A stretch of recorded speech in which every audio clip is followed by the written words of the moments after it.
Hey guys, welcome back to my channel. In this video today, I'm going to be showing you how I achieved this neat acrylic application look using the 3 bead method. If you haven't already subscribed to my channel, click that bell notification so that you never miss a video, and enjoy. So we're jumping right into it, and we're just taking our first bead and placing it where the tip meets the natural nail. And this is where I like to put the first bead for when I'm doing long nails. As you can see, this set is quite long. It's a long tapered square, and I pick up quite a big bead for my first bead so that I'm able to cover from where the tip meets the natural nail all the way up to the free edge. You want to make sure that you do that so that you're using 3 beads exactly. So that's what I do. I have to make sure that my first bead is big enough so that my second and third bead can be quite small due to me applying it to the cuticle area and not wanting to over apply acrylic in that area. So that's what I'm just doing. I'm just feathering it down till it meets the free edge, and then I'm cutting off any excess acrylic that I have at the end and wiping that on my tissue.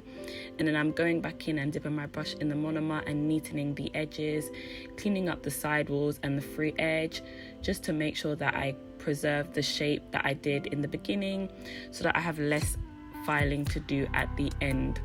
All of these factors contribute to having neat acrylic application.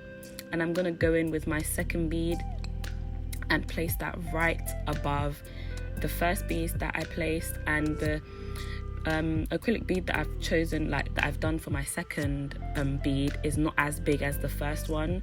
So you want to make sure that your beads get smaller as you go like down the beads. I don't know how to explain it properly. I don't know if you guys are getting me, but you want your first bead to be quite big, your second bead to be smaller than the first, and then your last bead to be the smallest bead. That's if you're like applying it correctly. So as you can see, I will like twist and turn the nail to make sure it's looking good from the side as well. And then I'm going in with my third bead and placing that just before the cuticle, and then I will push it in to the cuticle so that it doesn't flood.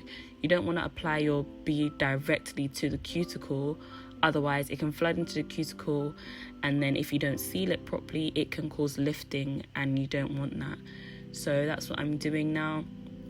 I'm just using the tip of my brush to push that in, and then using the belly of my brush to feather that down and blend it with the rest of the beads that I applied previously. And that's basically it. I will just keep dipping my brush in the monomer, wiping the excess off in the tissue, and then using that to blend it down whilst cleaning up on the sidewalls and the free edge. And that's basically how I do my bead method, guys. Moving on to the ring finger, I'm just doing the same method. I'm going in and placing the first bead where the tip meets the natural nail, and then I'm just pressing it in ever so lightly, and then using the belly of my brush to bring the acrylic down towards the free edge, whilst obviously cleaning up the sidewalls to make sure that I maintain the shape. And then I told you guys already that I like my first bead to be quite big, as these nails are quite long, so I want to make sure that I have enough product to cover the rest of the nail. And then if I have any excess, I'll just cut it off at the free edge and then wipe that on my tissue. In my experience, it's better to have more than less, as it allows you to apply the acrylic evenly, because now you can see that the acrylic is nice and even and smooth. And if I have any excess, I'll literally just cut it off at the end. And I just feel like that's the best way than having too little of a bead and then having to apply multiple beads, and it can get a bit bumpy and then you have more to file at the end. I'm just telling you guys my tips and what works for me. But yeah, and then I'm going in with my second bead.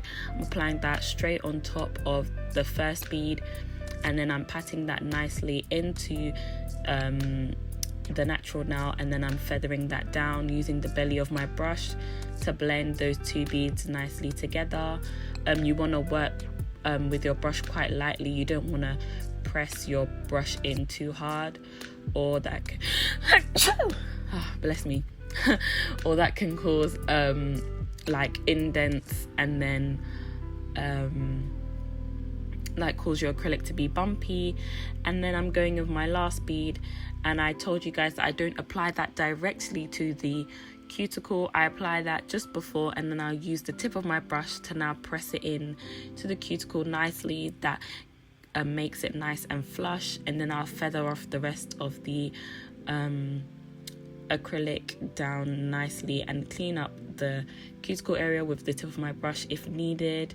And yeah, I feel like this method produces like a really nice apex.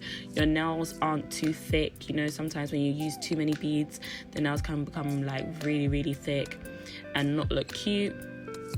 But this method that I used managed to produce a nice like structure for the nails. So yeah, that's basically what I'm gonna do to every single nail. That's pretty much it. I think I've explained it enough for you guys. If you guys have any questions, feel free to just comment them down below and I will answer them. If you guys want me to try out any other bead methods, I will try them out. But one bead method that I'm a bit skeptical of using is the one bead method. I can never get that right. I've tried that before, but I can just never get it right because I just feel like one bead is not enough. Like when I've tried to use the one bead method, my nails have either come out way too flat, or the apex has just ended up in a wrong place, or I don't know, it's just never turned out right. But I feel like with the 3 bead method, it gives you enough beads to build the structure of your nail properly. And I feel like you can kind of get away with a 2 bead method on like smaller nails, someone who has smaller nail beds, because then I feel like 2 beads would be more than enough if you use 2 big beads. But 3 beads is enough for me. I feel like that's what I use. I either use 3 beads or maybe 4 or 5, depending on how big the beads are. If I pick up a bigger bead, I'm most likely going to use 3. If I pick up smaller beads, I'm most likely going to use 5. So I just feel like as a nail tech, you just have to find out what works for you, because I know some nail techs that don't have a bead method. I know some nail techs that do the 1 bead method perfectly and they have an apex and everything looks good. The structure of the nail is perfect. But personally, for me, I feel like this is the method that works the best for me. So I'd say if you're a nail tech and you're just struggling to find what works for you and you're struggling with application, just keep practicing, try out different methods and see what works for you, because eventually you'll find something that works for you. What might work for me might not work for you, so you just have to keep searching, but you'll get there eventually. Don't be discouraged. And yeah, that's pretty much it for this video. I tried to get a clip of the view of the apex, but it didn't really work out. So but yeah, the apex was good, the structure of the nail was nice, the nail wasn't too thick. So yeah, the 3 bead method is GLAMRNAILS approved. Yeah, I like that method. But yeah, that's pretty much it for this video, guys. I'm just gonna keep the video playing. I'm gonna stop talking here. If you haven't already, subscribe to my channel, click that bell notification so that you never miss a video, click that like button to share this video as well, and comment down any questions you have below and I will be sure to answer them. And I thank you for all the love that you guys have given to me. I will see you guys in my next video. Mwah.